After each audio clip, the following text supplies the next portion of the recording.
Hi, I'm Melissa Stewart. Amanda S. is 9 years old. Her father is a clerk at a grocery store. Her mother has been looking for a job without success. She goes to school every day and wants to be a doctor when she grows up. For the past year or so, there hasn't been enough food to go around.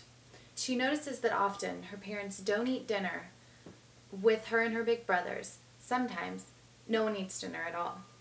She says that it's harder to focus at school, and sometimes she gets tired when she wants to play with her friends. She isn't growing up in some faraway, hard-to-pronounce country in Africa. She's growing up right next door to us, in Missouri.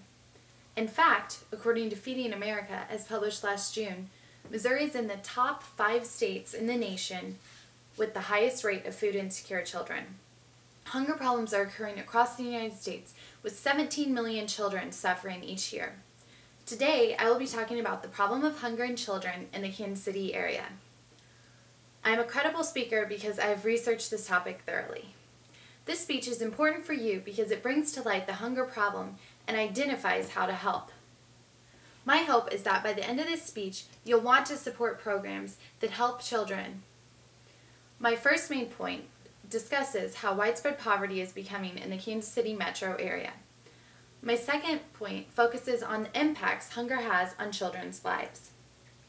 Finally, I reveal some sources in the area that you can use to help these children. Let's start talking about the hunger problems in our own backyard. My first main point distinguishes how hunger is becoming more prevalent in the Kansas City area. Hunger is directly correlated with poverty.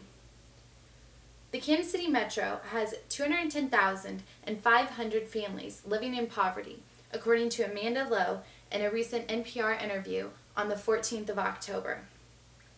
This is more than 3,500 more than last year. Hunger and poverty are no longer so-called inner city problems. There is a new trend emerging where hunger is moving to the rural areas and suburbs where there are fewer resources to combat it. Hunger can no longer be stereotyped. 20% of the new families who sought hunger assistance came from managerial jobs last year. Now, let's talk about the effects of this hunger. My second main point discusses how hunger impacts children's daily lives in countless ways. Hunger impacts their health. Children who suffer from food insecurity are sick more often, recover more slowly, and are more likely to be hospitalized. They usually experience more headaches, stomach aches, colds, ear infections, and suffer from fatigue, according to the No Kid Hungry Strength campaign via the web, updated in 2010. There are many health consequences as adults as well, including a higher susceptibility to obesity. Hunger also affects children's ability to learn and perform. Lack of food affects concentration. Undernourished children under the age of 3 cannot learn as much, as fast, or as well, according to the United States Department of Agriculture Center for Nutrition and Promotion in 1999. Just as if these problems weren't enough, hunger also affects behavior. Children who are frequently undernourished tend to have more problems with anxiety and aggression.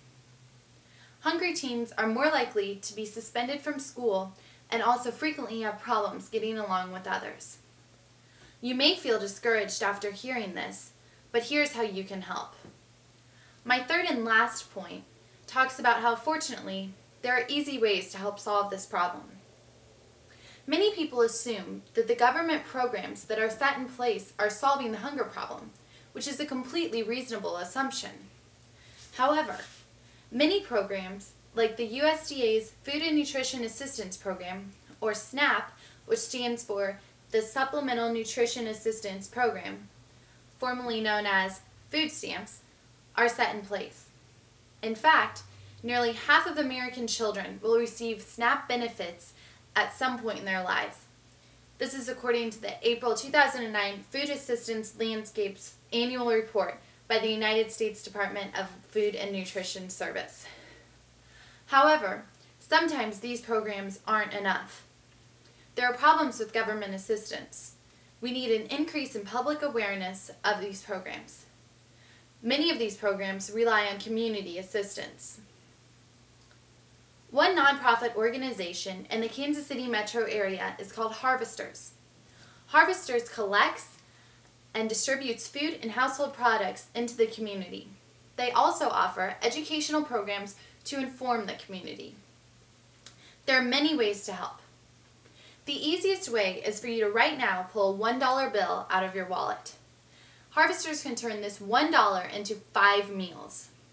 I encourage you to take that $1 bill and place it in the basket at the end of this speech as a donation right now.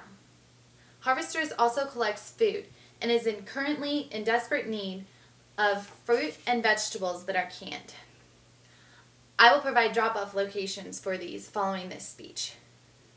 Lastly, if money is tight, volunteer your time. On the Harvesters webpage, there are plenty of opportunities to volunteer and make a difference. The website is simple. It's just harvesters.org. Now let's quickly sum up what we've talked about. Hunger-stricken children are an important problem in Kansas City. First, we talked about how widely spread the hunger problem is affecting the Kansas City and Missouri area. Next, we talked about the effects that hunger can have on a sick child. Lastly, we talked about how government programs exist, but we need community support and volunteers from people like you as well. Almost 1 in 4 children in the United States suffered from hunger last year.